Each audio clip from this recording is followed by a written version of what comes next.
দ্রুত কেমন আছে, কীভাবে পড়ছো। এমন হয়েছে যাদের খুব গরিব তারা কিন্তু সেগুলোকে ধার করে জামা প্যান্ট পরে বা জুতা পরে গেছে, ঘটনা আছে, অনেক উদাহরণ আছে, এরকম ঘটনাও হয়েছে। তাহলে এই কোন জায়গাতে তুমি ইন্টারভিউটা কিসের জন্য যাচ্ছ সেই অনুযায়ী কিন্তু তোমার মানানসই জিনিস হতে হবে।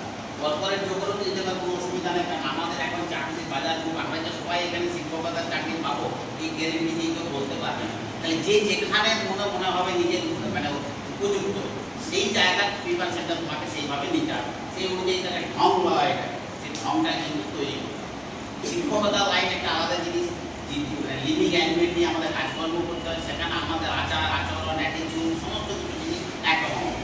কর্পোরেট জগতে গেলে আরেক রকম হবে, অন্য অন্য জায়গায় ব্যাংকের চাকরি, রেলের চাকরি, তার জায়গাগুলো আরেক রকম হবে। সেইগুলোকে দেখে আমাদেরকে ইন্টারভিউটা প্রিপারেশন, আমরা আমাদের লক্ষ্য করে ঠিক করতে আমি কোন জায়গায় যেতে চাই সেইটা প্রথম লক্ষ্য, সেই অনুযায়ী তোমাকে প্রিপারেশন। কারণ সব জায়গায় লড়াই করলে সফল হওয়া খুব মুশকিল।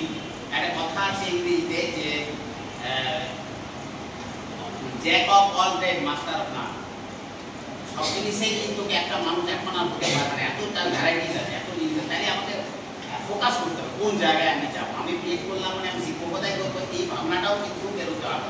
যাই হোক, এবার বলি পার্সোনাল টেস্টের মধ্যে কী কী জিনিসগুলো আছে সেগুলো একটা জিনিস আছে। নেক্সট হচ্ছে তোমার ডেমো। আমার যদি শিক্ষকতা লাইনে যায় অবশ্যই তোমাকে ডেমো দিতে হবে। এই ডেমো দেওয়াটার সময় তিনি ম্যাডাম বললেন, সবাই বললেন, সে কিন্তু তোমার নিজের থেকে আগে প্রিপারেশন নিতে হবে এবং যে চ্যাপ্টারের মধ্যে দিয়ে যাবে সেই চ্যাপ্টারটাকে অবশ্যই ধরলি ভালো করে কিন্তু কনসেপ্ট ক্লিয়ার। আমরা বললাম হয়তো আমরা চাকরি গিয়েছি, এটা অবশ্যই আপনার জায়গা নেই,